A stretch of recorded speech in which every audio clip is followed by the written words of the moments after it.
Ok. Buenas noches, saludos a los que nos ven vía Facebook. Vamos a ver por aquí. Vía YouTube. Vía YouTube también están aquí listos. Estamos listos por aquí. Buenas noches, mis amigos y mis amigas. ¿Cómo están? Dios les bendiga. Aquí están para que saluden a los que ven en vivo. Algunos ven en YouTube, otros ven en Facebook. En Facebook. Bueno. Por ahí alguien me dijo, oye, ¿sabes qué? No suenan muy bien los estudios. ¿Sabes? Cuando uno escucha la repetición en YouTube no suenan tan bien. Lo siento mucho. Hubo una época en que colocaba yo el micrófono, me lo colocaba aquí en la solapa de la camisa y era un problema porque, no, que si no suena el micrófono, no, que si se desconectó, que no suena bien. Ahora no suena nada. Y bueno, señoras y señores, que el Espíritu Santo nos ayude a que las cosas suenen mejor. Porque la tecnología, por alguna razón, no me ha ayudado. ¿Suena bien? Con que se entiende y no suena en chino, estamos bien. Porque si empiezo a hablar en chino, estoy hablando en lenguas. Y hace falta un intérprete. Bueno, mis amigos, gracias por estar aquí en la noche de hoy. Vamos a continuar el estudio que habíamos comenzado la semana pasada en el capítulo 7 del libro de Hechos de los Apóstoles. Y comenzamos con una oración. Padre Santo, Señor, te damos gracias. Como es nuestra costumbre, Señor, de pedirte en el nombre de Jesús, nos perdones de nuestros pecados, nos limpies, Señor, de toda maldad, y que por medio de tu palabra y a través del Espíritu Santo, Señor, nos enseñes a conocerte de una manera más íntima y danos un corazón humilde en tu presencia, con un deseo de adorarte y servirte y de amar a otras personas también, Señor. Yo sé que yo quedo corto en todas estas cosas, pero te pido que me ayudes a mí y a todos mis hermanos. Te pedimos esto en el nombre de Jesucristo.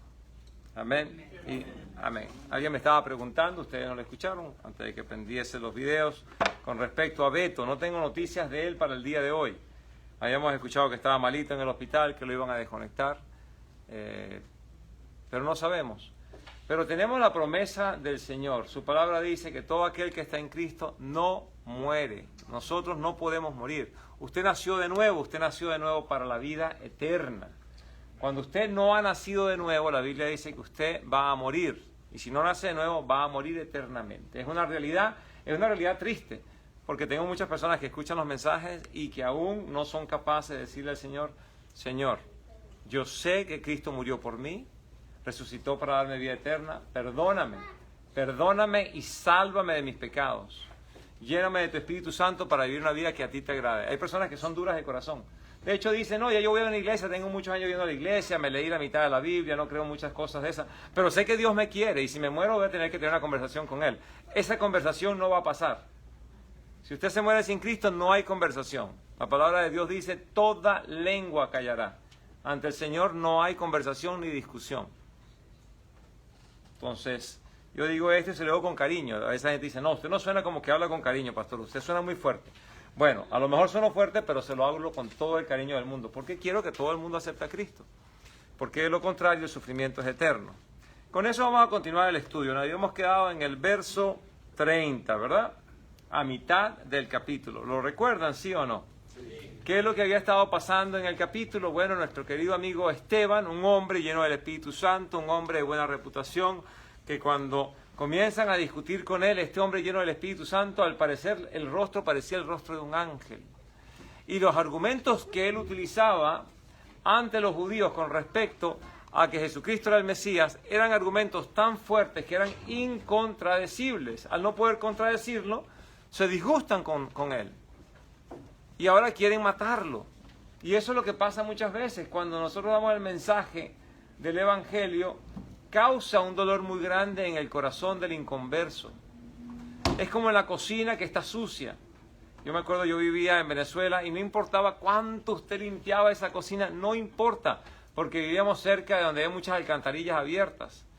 Y entonces usted en la noche llegaba y prendía la luz y siempre escuchaba... ¿Qué son esas? Las cucarachas. Y nosotros teníamos unas cucarachas que son más pequeñas que la cucaracha normal, que lo llamábamos chiripas. No sé si se le llama así en otros idiomas, pero le decíamos chiripas, que son cucarachas chiquitas. Y salían corriendo cuando se prendía la luz. Y yo estoy casi seguro que si usted hubiese tenido una conversación con una cucaracha, le hubiese dicho a la cucaracha, ¿y usted para qué prende la luz? ¿Usted no sabe que a mí me gusta la inmundicia y la oscuridad? Usted prende la luz y me fastidia. Y si yo fuera más grande y usted más chico, me lo comiera. ¿Entiende? Yo creo que así sería la conversación con una cucaracha. Bueno, así también es la conversación del mundo. El mundo dice, a mí me gusta la inmundicia, pero yo no lo veo así. Y me gusta la oscuridad, aunque pienso que estoy en la luz. Pero usted les presenta al mundo a Jesucristo y el mundo dice, no lo quiero, no me gusta. Claro, porque Cristo les demuestra a ellos su pecado. Esa es la razón por la cual a él lo mataron. Los judíos que estaban a cargo del pueblo de Israel, todos los sumos sacerdotes, los fariseos, los saduceos, odiaban el hecho de que este hombre, que decían sin educación, un carpintero de Nazaret, era capaz de dejarlos a ellos mal plantados.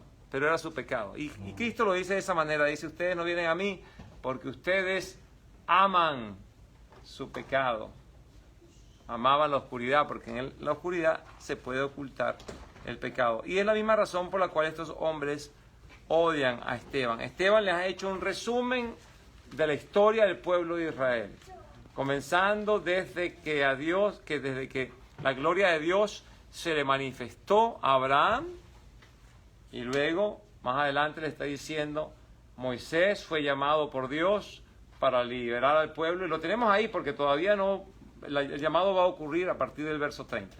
Y entonces ahí es donde nos encontramos. Continúa la lectura, versículo 30 del capítulo 7, y la referencia en el Antiguo Testamento a lo que está haciendo a colación en este momento nuestro amigo Esteban se encuentra en Éxodos capítulo 3, cosa que si ustedes en algún momento dicen, me gustaría saber de dónde surge esta historia, tendrían que ir al capítulo 3 del libro de Éxodos. Verso 30 del capítulo 7 de Hechos de los Apóstoles dice de esta manera, dice, pasados 40 años, se le apareció un ángel en el desierto cercano al monte Sinaí, en las llamas de una zarza que ardía. Moisés se asombró de lo que veía. ¿Qué es lo que él veía? Veía una zarza ardiente. ¿Será muy extraño ver una zarza ardiente en el desierto? Créame que no lo es, porque los incendios forestales son comunes en todas partes y en un desierto también lo son. Usted se puede ir a manejar y se pasa por unas vías donde hay desiertos y de repente ve ciertos árboles que están quemados. Y no fue que alguien fue y le prendió fuego, no. La naturaleza funciona de esa manera.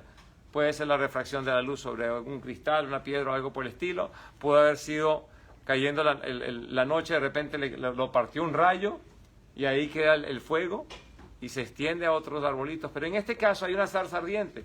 Lo que le llama la atención a Moisés, según la palabra de Dios, es que la zarza no se consume. Y eso sí es extraño. Donde hay fuego, se consume lo que está siendo quemado, ¿verdad? Aquí tuvimos unos incendios al principio del mes de enero, aquí en el sur de California. ¿Y cuántos acres de terreno y casas no fueron consumidos por ese fuego? ¿Verdad? Sí. Imagínese usted que en el medio de ese fuego, o después de que se quemaron tantas casas, hay un árbol. Ahí en el medio de todo eso hay un árbol que no logran echarle agua, porque ni siquiera agua tenían. Esto es una vergüenza para el Estado en realidad. Pero hay un árbol que se está quemando, pero no termina de quemarse. Y las hojas le siguen ahí guindando. Tiene frutos que siguen ahí todavía pegados a las ramas. Pasan horas, pasan días, y todavía el árbol está lleno de fuego sin ser consumido. ¿Usted cree que eso no traería la atención del mundo? Y muchos más seguro vienen y se hincan y se ponen de rodillas y empiezan a adorar el árbol. Porque si no conocen al Dios que creó el árbol, se adoran al árbol. Pues Moisés le llama la atención a este árbol, a esta zarza. Y Dios estaba ahí en la zarza para hablar con él. Y aquí viene la conversación. Y dice, Moisés se asombró de lo que veía. Al acercarse para observar, oyó la voz del Señor. Yo soy el Dios de tus antepasados, el Dios de Abraham, de Isaac y de Jacobo. Moisés se puso a temblar de miedo y no se atrevía a mirar. Le dijo el Señor, quítate las sandalias, porque estás pisando tierra santa. Ciertamente he visto la opresión que sufre mi pueblo en Egipto. Los he escuchado quejarse, y así que he descendido para librarlos. Ahora ven y te enviaré de vuelta. Dios desciende. Después, con un estudio más exhaustivo, nos daríamos cuenta que aquí habla a veces del ángel del Señor, del ángel de Dios se le manifestó. Ángel significa mensajero. Y en muchas oportunidades nuestro Señor Jesucristo es conocido como el ángel del Señor, porque es el mensajero principal de Dios. El mensaje de Dios era que amó al hombre, ¿verdad? ¿Y quién vino a darnos ese mensaje? El mismo Jesús, muriendo por nosotros. Y en el Antiguo Testamento nos damos cuenta que Jehová, en realidad, es el nombre del mismo Jesús. Luego, Él, cuando esté hablando con los que lo están arrestando en el jardín de Getsemaní, lo que llaman también el Monte de los Olivos, allí en ese jardín, Él le va a decir a los guardias que lo están arrestando, dice, ¿quién están buscando ustedes? Buscamos a Jesús de Nazaret. Y dice, soy yo. Pero al usar el soy yo, usó el nombre personal de Dios, que Dios le manifestó a Moisés justamente en el capítulo 3 de este libro de Éxodos. Al oír esto, los guardias, ¿qué dice la palabra de Dios? Se cayeron al piso. Y yo soy de pensar que si no fuera porque Jesucristo en su misericordia les dio la oportunidad de que se levantaran, estarían todavía ahí acostados en el piso. Vámonos para el libro de Éxodos, para que veamos algo bien interesante allí. Éxodos capítulo 3. Capítulo 3. Vamos a ver en el verso 7. Dice, pero el Señor siguió diciendo, ciertamente he visto la opresión que sufre mi pueblo en Egipto. Los he escuchado quejarse de sus capataces y conozco bien sus penurias. En el libro de Hechos, capítulo 7, no habla del conocer sus penurias, aunque por supuesto sabemos que Dios las conoce. Pero es muy lindo porque aquí veo tres cosas, una que ve, otra que escucha y otra que conoce. Moisés, cuando él sintió el llamado de Dios y ve a un egipcio maltratando a un judío, él ve el maltrato. Hay indignación en su corazón y mata al egipcio. Muy posiblemente también escuchó la queja del judío. Quién sabe si hasta escuchó la queja del egipcio cuando lo había golpeado y se está muriendo, se muere quejándose. Pero que haya de decir que él conoce el sufrimiento del egipcio o el sufrimiento del judío no sería real. A veces uno habla con las personas y se le murió un ser querido, un familiar, y uno le dice, yo te entiendo, yo sé por lo que tú estás pasando. Y eso, aunque es un sentimiento muy lindo el que nosotros tratamos de evocar en ese sentido de yo te quiero ayudar, te quiero dar un poquito de comprensión para que no te sientas solo en este momento difícil, no es cierto. Porque usted no soy yo, ni yo soy usted. Así que cuando a mi amigo Víctor, hace unos cuantos años atrás, se le falleció su esposa. Yo le hubiese podido decir, Víctor, te quiero mucho. Víctor, yo entiendo por lo que tú estás pasando. Víctor, de repente, siendo un hombre muy amable, me dice, muchas gracias, hermano. Me da un abrazo y se va a llevar su tristeza para otro lado. Pero en su corazón pudiese también pensar, ¿qué va a entender John Paul por lo que estoy pasando yo? ¿Cómo lo va a entender? ¿Ha tenido él una esposa enferma? No. ¿Ha tenido una esposa que se esté muriendo? No. ¿Ha tenido que hacerle el funeral a su esposa? No. ¿Cómo lo va a entender entonces? Ahora, póngase que se le murió a alguno de ustedes un papá, o el padre o la madre. Yo le digo, a mí se me murió también mi papá y mi mamá. Yo entiendo por lo que estás pasando. Tampoco es cierto. Porque la relación que usted tuvo con su padre o con su madre no es la misma que la que yo tuve con el mío. Entonces es imposible que yo entienda a la perfección por lo que pasa otro ser humano, si con toda franqueza yo ni siquiera me entiendo a mí mismo. Yo no entiendo por lo que yo estoy pasando. Yo no entiendo mi propio sufrimiento. ¿No le pasa a usted a veces que usted quiere orar, pedirle algo a Dios, usted está acongojado y ni siquiera le salen las palabras porque usted no sabe qué decir, sí o no? Ahí la palabra de Dios dice que el Espíritu de Dios hace intercesión con nuestro espíritu en medio de la oración. Porque el Espíritu Santo sí sabe lo que hace falta decirle al Padre, pero uno no sabe. Entonces uno tampoco se entiende a sí mismo. Por eso me parece tan hermoso aquí cuando Dios dice, yo sí conozco el sufrimiento de la gente.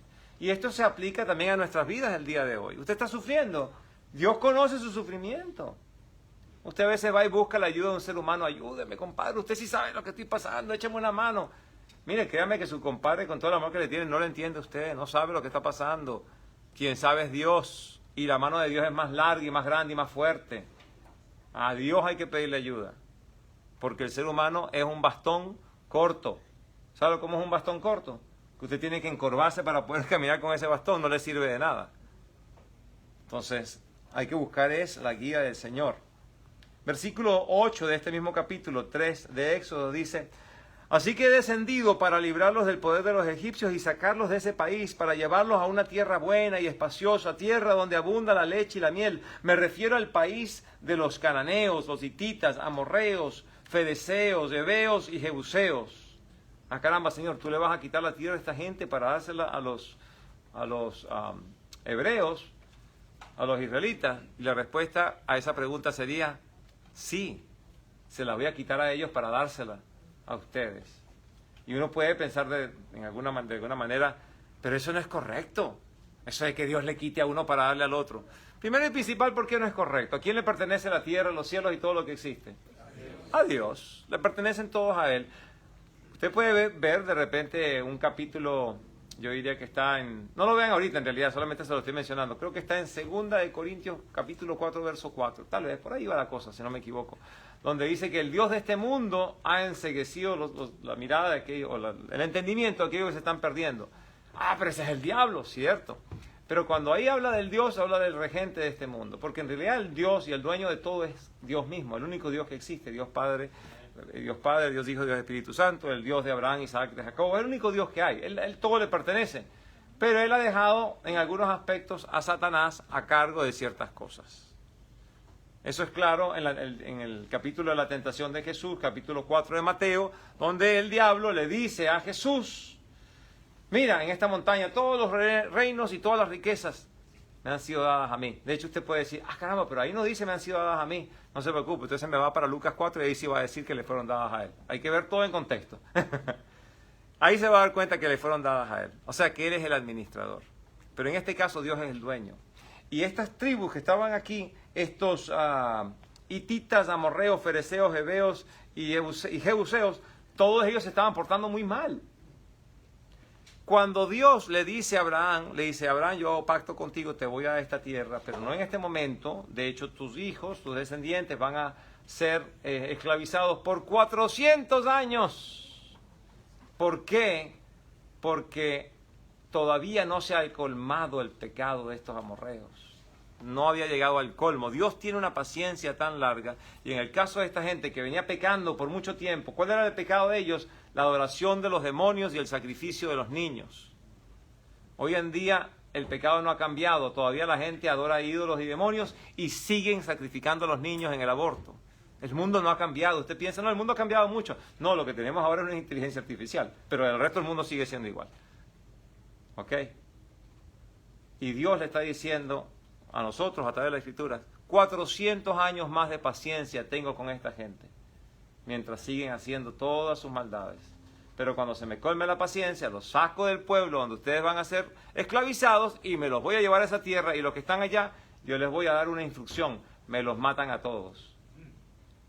Hay que ser franco, así es como habla el Señor: quiero que me los elimines a todos, por la cantidad de pecados que habían hecho. Entonces la gente también dice: ay, este Dios, ¿cómo se le ocurre? Dios que mandó matar a todo el mundo. Pero es que el ser humano es producto de Dios y Dios puede también acabar con eso.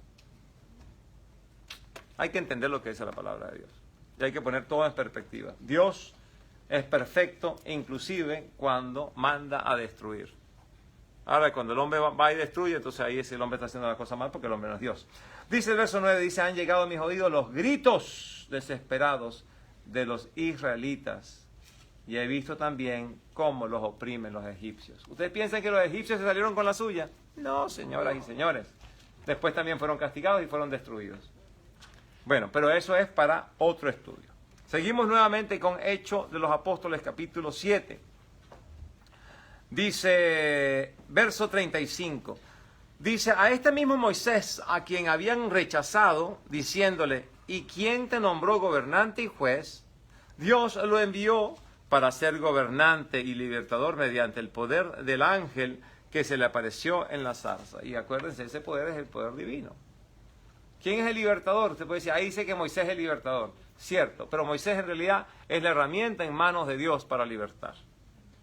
Cuando la gente de repente empezó en su religiosidad a adorar la ley de Dios y a Moisés, el dador de la ley, se habían equivocado grandemente. Y no le voy a decir que es que lo adoraban, porque no es que se hincaban ante una imagen de Moisés. Pero tenían a Moisés con tan alta estima que no se dieron cuenta que a quien tenían que estimar era Dios, que es el que le estaba mandando a su Mesías. Dice entonces, a ver, ¿qué verso me quedé? 35. A este mismo Moisés, a quien habían rechazado diciendo, ¿y quién te nombró gobernante y juez? Dios lo envió para ser gobernante y libertador mediante el poder del ángel que se le apareció en la zarza. Él lo sacó de Egipto haciendo prodigios y señales milagrosas, tanto en la tierra de los egipcios, de Egipto, como en el Mar Rojo, en el desierto durante 40 años. Hay un paralelismo bien interesante. Yo estaba leyendo a un pastor que lo menciona y le hago mención. No es que yo lo estoy viendo y lo descubrí, pero este pastor dice, aunque la iglesia no jamás va a reemplazar a Israel, hay que tener cuidado con esa forma de pensar porque eso no es bíblico. Pero hay ciertos paralelismos interesantes, porque, digamos, dice aquí, el pueblo de Israel fue sacado de Egipto. ¿Y de dónde Dios sacó a la iglesia? Pero ¿cómo se llama el Egipto donde salió la iglesia? El mundo, exactamente. No el mundo, sino el mundo. Y aquí dice que lo sacó con señales milagrosas, ¿verdad? Y el Señor también obró señales milagrosas en la iglesia. La sigue obrando. Y cada hombre salvo que hay aquí, y mujer también, por supuesto, es una señal milagrosa de Dios, porque solamente por el milagro de Dios nos salvamos. Y también dice aquí que los alimentó, ¿verdad? Porque obviamente si los sacó del desierto tuvo que darles de comer, tuvo 40 años por allá. Bueno, si los alimentó con pan celestial, para la iglesia el pan celestial es Cristo mismo, el pan que da vida. Dice por aquí que los sacó como por el Mar Rojo. Y dice la palabra de Dios que ellos fueron bautizados en el Mar Rojo. Bueno, pero no fue un bautizo como el que vamos a tener el domingo aquí en la iglesia. Nosotros también fuimos bautizados, pero por el Espíritu Santo. Así que hay ciertos paralelismos bien interesantes. Versículo 37 continúa diciendo, dice, Moisés les dijo, Dios hará surgir de ustedes uno entre sus propios hermanos, un profeta como yo. Eso es referencia a algo que les comenta él en Deuteronomio capítulo 18. Y les está diciendo que va a venir un profeta que es como él, también libertador del pueblo. Y si le creen y le obedecen a él, van a ser salvados. Pero aquel que lo rechaza va a sufrir las consecuencias. Ese libertador que está profetizando Moisés es Cristo mismo. Pero si rechazaron el mensaje de Moisés con respecto a la venida del libertador, es que estaban rechazando a Jesús. Pero él se los había advertido. Dice versículo 38, dice, este mismo Moisés estuvo en la asamblea en el desierto con el ángel que le habló en el monte Sinaí y con nuestros antepasados. Fue también él quien recibió las palabras de vida para comunicárnoslas a nosotros. Está hablando él como judío, recuerden eso, ¿ok? Está hablando de la ley, los estatutos que Dios le dio al pueblo de Israel, cómo comportarse. Pero eso fue entregado al pueblo de Israel. Hoy en día tenemos cristianos que tristemente todavía se leen el Antiguo Testamento y dicen, caramba, yo tengo que ahora guardar el sábado. El día sábado no puedo trabajar, porque eso hay que santificar el sábado, porque a Dios le agrada eso. Lo que Dios quiere es fe en Cristo, hermano. Eso es lo que Dios quiere. Cuando usted recibe al Señor por fe, usted recibe también la santificación. Y según la palabra de Dios, usted ha sido perfeccionado. Dice, pero yo no me siento perfecto. No se preocupe, entre los ojos de Dios ya lo es. Eso es a nivel futuro. Esa es la condición que usted tiene ante el Señor. Pero su estado presente es pecaminoso, así que sigue arrepintiendo y Dios lo va a seguir purificando, que es el proceso de santificación. Por eso nos dice en el libro de Efesios que Dios nos ha sentado en lugares celestiales junto con Jesús. Cuando Jesús ascendió a los cielos, fue y se sentó a la diestra del Padre. Efesios dice que nosotros estamos sentados también en lugares celestiales. Usted dice, pero yo no estoy sentado en el cielo, yo estoy aquí en 931 Sur Maple Avenida en la ciudad de Montebello. Aquí en el salón de clases. Salud. Gracias. Es cierto. Temporalmente usted está aquí, pero en el conocimiento perfecto y eterno de Dios, ya es una obra hecha, que usted está en el cielo y en la presencia del Señor. Puro y perfecto. Lo que nos queda es comportarnos lo mejor que podamos mientras estamos aquí. Qué hermoso, ¿no? Es como que usted tuviese a un tío rico, con muchísimo dinero. Y él agarra y le abre a usted una cuenta de banco. Con su nombre. Ahí está. Todo el dinero ese ya está ahí metido. Y esa cuenta, una vez que él abrió, ahí no hay nadie, ni siquiera él puede meter la mano. ¿Usted le gustaría un tío así? Mire, todos dicen, sí, qué bueno sería. Y le dejó una fortuna tan grande que usted ni que viva 1000 años se la acaba. Y esa es suya. Y no hay quien se la quite. Y él le dice, pero es con una condición. ¿Qué condición, tío? Me va a empezar a poner condiciones, tío. ¿Qué clase de regalo es ese? Y dice que ese dinero usted lo va a recibir cuando yo me muera. Cuando yo muera, ese dinero es suyo. Ah, bueno. Y usted empieza a pensar, ¿y cuándo se me irá a morir el tío que tanto quiero? No, eso yo simplemente le estoy diciendo porque la herencia que nosotros recibimos de Dios era con la condición que Cristo muriera por nosotros y ascendiera a los cielos. Eso ya ocurrió. La herencia ya está preparada para nosotros. Y usted la va a poder, usted empieza a disfrutar esa herencia en el momento que nace de nuevo. La gente a veces se pone a pensar, es cuando yo llegue al cielo. No. Usted en el momento que nació, usted tiene un pie en el cielo. Usted tranquilo, usted empieza a disfrutar esa herencia. No se la gaste aquí, eso sí. No vaya a pedir crédito para un carro y decir, ¿sabes qué? Mi papá que está en el cielo se lo va a pagar. No funciona de esa manera. Pero usted empieza a vivir esa vida santa, llena del Espíritu Santo, llena de gozo, llena de paz, llena de esperanza. Porque usted tiene todo lo que ya Dios le aseguró. Y qué triste es la vida del cristiano cuando no vive con el conocimiento de que ya ha recibido todo esto. Usted se ve por ahí a más de un cristiano ahí, es que tengo que dejar de comer carnitas porque si no Dios no complazco a Dios.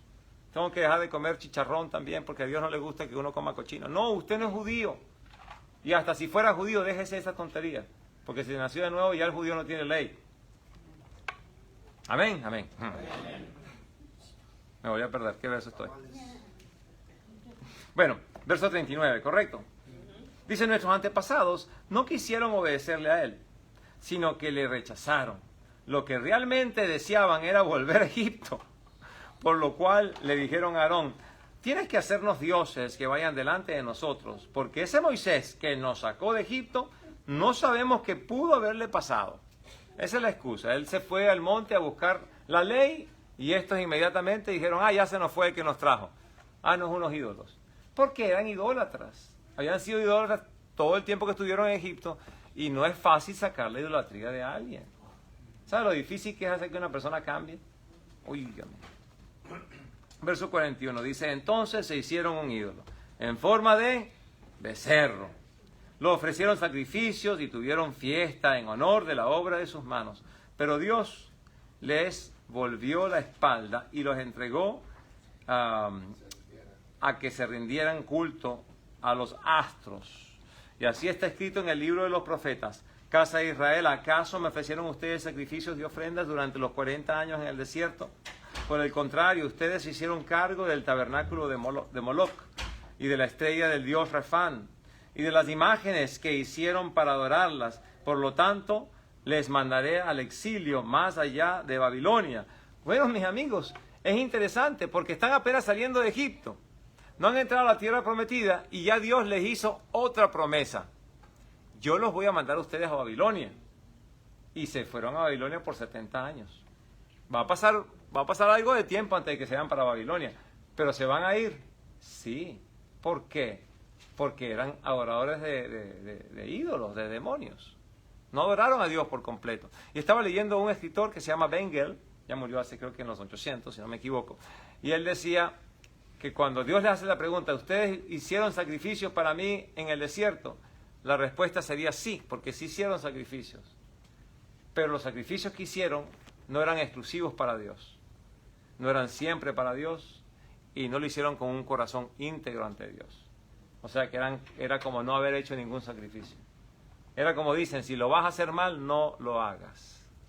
¿Y lo hicieron mal? Sí, lo hicieron mal. Se rebelaron y iban a sufrir las consecuencias. Las consecuencias fueron que todos aquellos que eran mayores de 20 años, excepto por 2 hombres adultos, que eran Josué y Caleb, todos terminaron muriendo.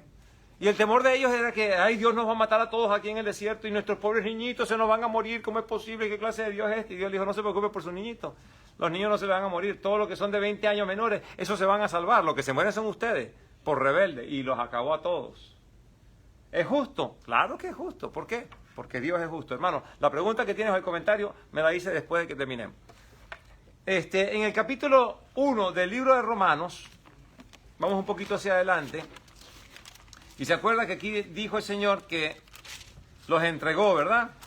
Dice, pero Dios les volvió la espalda y los entregó a que rindiesen culto a los astros. Bueno, se parece mucho a lo que ocurre en el primer capítulo de Romanos, porque el hombre, en vez de buscar al Señor y adorarle y rendirle pleitesía, vamos a buscar aquí, primer capítulo de Romanos, estoy buscando el verso, ¿dónde está, Señor? ¿Dónde está? Dice que, verso 21 en adelante, dice, a pesar de haber conocido a Dios, no le glorificaron como a Dios, ni le dieron gracias. ¿Se parece esto a lo que está pasando aquí en el capítulo 7 que nos está hablando de los días del Éxodo, sí o no? Sí, conocían a Dios, no le dieron gracias. Es claro, por supuesto. Dice, sino que se extraviaron en sus inútiles razonamientos y se les oscurecieron su insensato corazón. Se les oscureció, perdón, su insensato corazón. Aunque afirmaban ser sabios, se volvieron necios y cambiaron la gloria de Dios inmortal por imágenes que eran réplicas de animales, de hombre mortal, y de aves, y de cuadrúpedos, y de reptiles. ¿Hicieron ellos eso? Sí lo hicieron. Hicieron una imagen de un becerro. Exactamente lo que está pasando aquí en el libro de Romanos. Dice, por eso Dios los entregó a los malos deseos de sus corazones. En el caso de estos hombres que estaban allí saliendo de Egipto, en el desierto, el deseo de ellos era la adoración a ídolos. Dios los entregó, adoren sus ídolos todo lo que les dé la gana. Y al día de mañana me los paso todos por el filo. Así dicen en Venezuela, perdón. A todos los voy a matar igual. Los dejó que lo hicieran. ¿Por qué? Porque esa es la maldad de su corazón. Pero miren lo que dice aquí en el libro de Romanos. Dice, por eso Dios los entregó a sus malos deseos, los malos deseos de sus corazones, que conducen a la impureza sexual. De modo que degradaron sus cuerpos los unos con los otros. Cambiaron la verdad de Dios por la mentira, adorando y sirviendo a los seres creados antes que al creador, que es bendito por siempre. Amén. Por tanto, Dios los entregó a pasiones vergonzosas. En efecto, las mujeres cambiaban las relaciones naturales por las que van contra la naturaleza. Y asimismo los hombres dejaron las relaciones naturales con la mujer y se encendieron en pasiones lujuriosas los unos con los otros. Hombres con hombres cometieron actos indecentes y en sí mismos recibieron el castigo que merecía su perversión. Y además se estimaron que no valía la pena tomar en cuenta el conocimiento de Dios. Y Él a su vez los entregó a la depravación mental para que hicieran lo que no debían de hacer. Mientras el hombre más rechaza a Dios, Dios más deja que el hombre ande por el camino del error. Hay que darle muchas gracias a Dios por su misericordia de habernos salvado. Porque cuando yo veo las cosas que hacen algunas personas o escucho, yo digo, por la gracia de Dios no soy yo el que está haciendo eso. Porque si no fuera por su gracia y su misericordia, fácilmente pudiese ser yo el que está viviendo esa vida de pecado terrible. Y les digo antemano, fácilmente también pudiese ser usted. Hay que a Dios darle muchas gracias, porque hasta de eso, por su misericordia, nos ha salvado. Versículo 44 dice, nuestros antepasados tenían en el desierto el tabernáculo del testimonio, hecho como Dios les había ordenado a Moisés, según el modelo que éste había visto. Entonces, esta referencia es tan importante, pero a veces uno la lee así por encimita, como si simplemente es un dato. Ellos tenían allí con ellos el tabernáculo, pero es una referencia muy importante porque la manifestación divina de este Dios celestial se presentaba justamente allí en el tabernáculo. Ellos sabían que Dios era real y que estaba con ellos, porque de noche venía un pilar de fuego que iluminaba y les daba calor. Y de día se convertía en un pilar de humo, que es la gloria de Dios en realidad, pero que los cubría y que no permitía que se fueran a andar asando por el calor del sol en medio de un desierto. Si hubiesen muerto todos si no fuera por eso.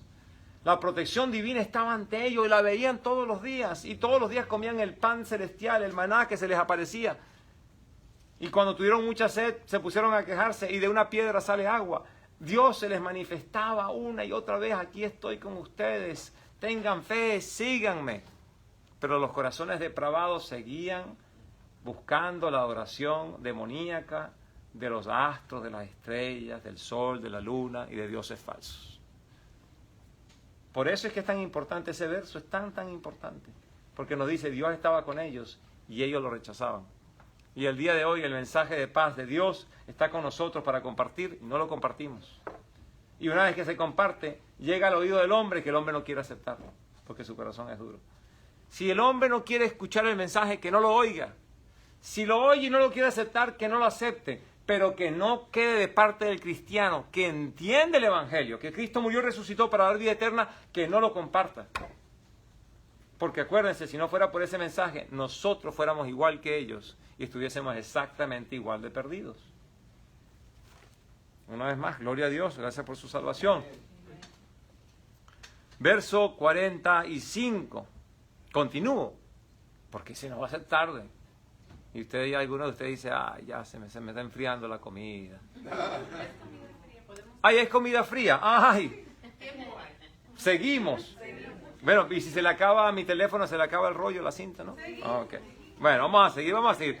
Tengan paciencia, vamos a acabar con este capítulo. Versículo 45 dice, después de haber recibido el tabernáculo, lo trajeron consigo bajo el mando de Josué, cuando conquistaron la tierra de las naciones que Dios expulsó de la presencia de ellos. Allí permaneció hasta el tiempo de David, quien disfrutó del favor de Dios y pidió que le permitiera proveer una memoria para el Dios de Jacobo. Pero fue Salomón quien construyó la casa. Sin embargo, el Altísimo no habita en casas construidas por manos humanas. Como dice el profeta, el cielo es mi trono y la tierra es el estrado de mis pies. ¿Qué clase de casa me construirán? Dice el Señor. ¿O qué lugar de descanso? ¿No es mi mano la que ha hecho todas estas cosas? El hombre quiere construirle, es el amor que tiene David por Dios, quiere construirle un lugar especial para que no se mueva el tabernáculo de un lado al otro, pero no fue que Dios lo pidiera. Pero Dios reconoce que fue un buen deseo. Después le dice, no, tú no lo vas a poder hacer, tus manos tienen mucha sangre, has sido un hombre de guerra por muchos años. Tu hijo Salomón lo va a hacer, yo le voy a dar paz para que lo pueda construir. Y Salomón va a construir un templo maravilloso. Se decía que era una de las 7 cosas más maravillosas hechas en la tierra, ¿no?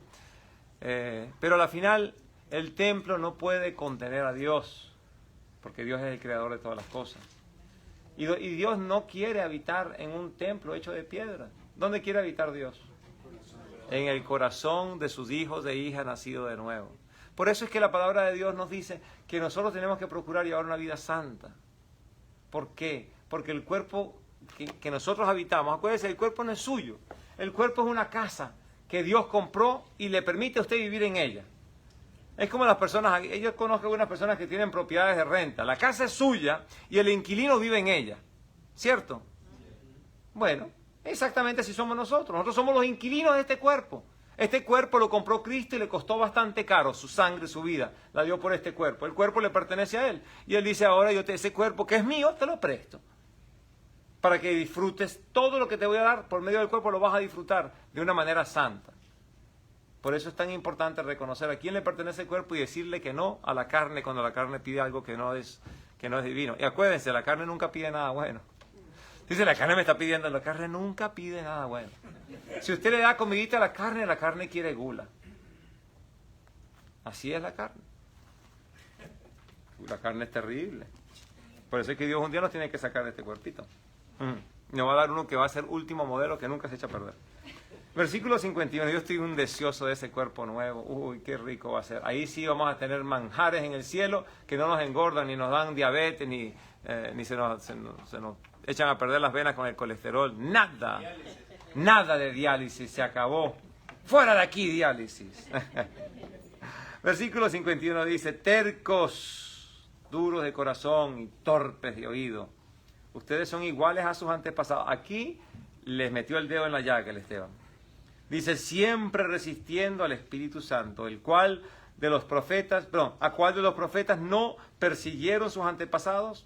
Ellos mataron a los que de antemano anunciaron la venida del justo, hablando de Jesús, por supuesto, y ahora a este lo han traicionado y asesinado. Ustedes que recibieron la ley promulgada por medio de los ángeles, no la han obedecido. Ellos siempre hablan de la ley, pero la ley ustedes nunca la cumplieron.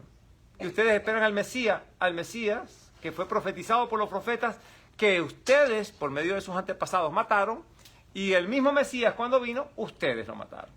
Uy, qué dolor para esta gente cuando escuchan estas cosas. Dicen, al oír esto, rechinaron los dientes, montaron en cólera contra él. Rechinaron los dientes, montaron en cólera. Sí.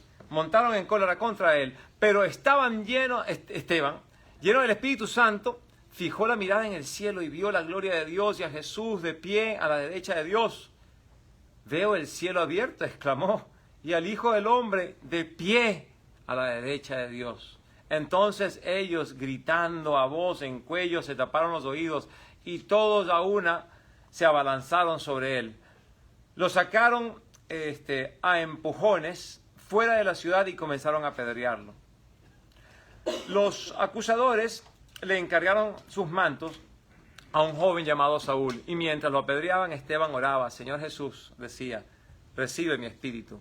Y cuando cayó de rodillas, gritó: Señor, no les tomes en cuenta este pecado. Cuando hubo dicho esto, murió. Saulo estaba allí, aprobando la muerte de Esteban. Ve Esteban hacia el cielo, y en el cielo ve a su Señor Jesús, parado a la diestra de Dios. Pareciera que estuviese diciendo: ven, mi siervo, aquí estoy para recibir. En el medio de estas piedras que le están siendo lanzadas a Esteban, yo no me puedo imaginar el dolor que es ser golpeado por piedras. Yo creo que yo era un niño cuando me metieron un pedrazo en una oportunidad. Y dolía, pero imagínate que te están lanzando varias. Y te la están pegando en todas partes, principalmente en la cabeza, porque por lo general es donde te matan. No te tiran piedras a los pies, porque ahí te quitan los callos, pero no te matan. Te pegan en la cabeza, y es la forma más fácil de matar a alguien. Yo creo que existe el dolor de la pedrada, existe el dolor de que estas personas que te están golpeando son personas que tú conoces de tu vida. Porque si eres un judío, esta es una práctica común de ir al templo, a estar rodeado de los sacerdotes, de los fariseos, saduceos, conversaciones con respecto a Dios. Este es un ambiente muy normal para ellos, y hay personas allí que tú tienes que haber conocido durante muchos años y te están matando, y tú sabes que lo están haciendo y que no lo puedes detener porque ya viste al Señor arriba, sabes que te vas a morir. Qué hermoso cuando yo leo esto, porque me hace pensar en el estadio espiritual en el que una persona llega cuando está con el Señor, lleno del Espíritu Santo, y está a punto de verlo. La perfección que Dios promete hacer en nuestras vidas, la palabra de Dios dice, la buena obra que Dios comenzó la va a llevar a cumplimiento, o la va a llevar a cabo para el día de Cristo. Este hombre yo lo siento que es un hombre que ha sido perfeccionado ante el Señor. Y la representación de eso, o el fruto de que eso es una realidad, es que él no siente ningún tipo de animosidad ni deseo malo hacia las personas que lo están matando. Todo lo contrario: Señor, perdónalos. Eso es lo que está diciendo, perdónalos. Mismas palabras suenan un poquito diferentes, pero la expresión es la misma. De Jesucristo cuando está siendo crucificado: Señor, no saben lo que hacen, perdónalos. Y qué hermoso sería si nosotros no tenemos que esperar hasta el día de nuestra muerte o cuando estemos agonizando para poder decir: Señor, perdónalos. Perdona a los que me han herido, me han maltratado, a la familia que no me ha hecho el bien que yo quería, o lo que sea, el jefe que me despidió sin causa. Que uno pudiese decir eso de una vez, no tener que esperar hasta mañana, sino el mismo día de hoy decir: Señor, perdónalos. Y perdónalos como yo los perdoné, que sea algo sincero. No, Señor, perdónalos tú, yo no los puedo perdonar, pero perdónalos tú. Porque tú eres Dios, pero yo no puedo. No. Que nosotros crezcamos espiritualmente hasta el punto de decir: Señor, ya yo les perdoné, no tengo rencor. También perdónales tú. No les tengas, este pecado en contra mía no los tengas. No se los pongas a su cuenta. Amén. Bueno, que Dios nos ayude para ser así. Padre Santo, Señor, gracias por tu palabra. Te pedimos que todo lo que venga de ti permanezca en nosotros. Aquello que yo haya podido decir que no era tuyo, Señor, perdóname y ayúdanos a olvidarlo. Bendice el alimento, Señor. Gracias por las manos que lo prepararon, las personas que con amor inclusive donan económicamente para que se puedan hacer los alimentos. Gracias, Padre Santo. Bendícenos a todos. Especialmente, Señor, bendice a aquellos que están enfermos, aquellos que están sufriendo, aquellos que tienen hambre y aquellos que han perdido la esperanza. Cuida, protege y bendice a cada uno de nosotros. Te pedimos esto en el nombre de nuestro amado Señor Jesús. Bendice a Beto, Padre Santo, a su madre y a sus hermanas. Amén. Y amén.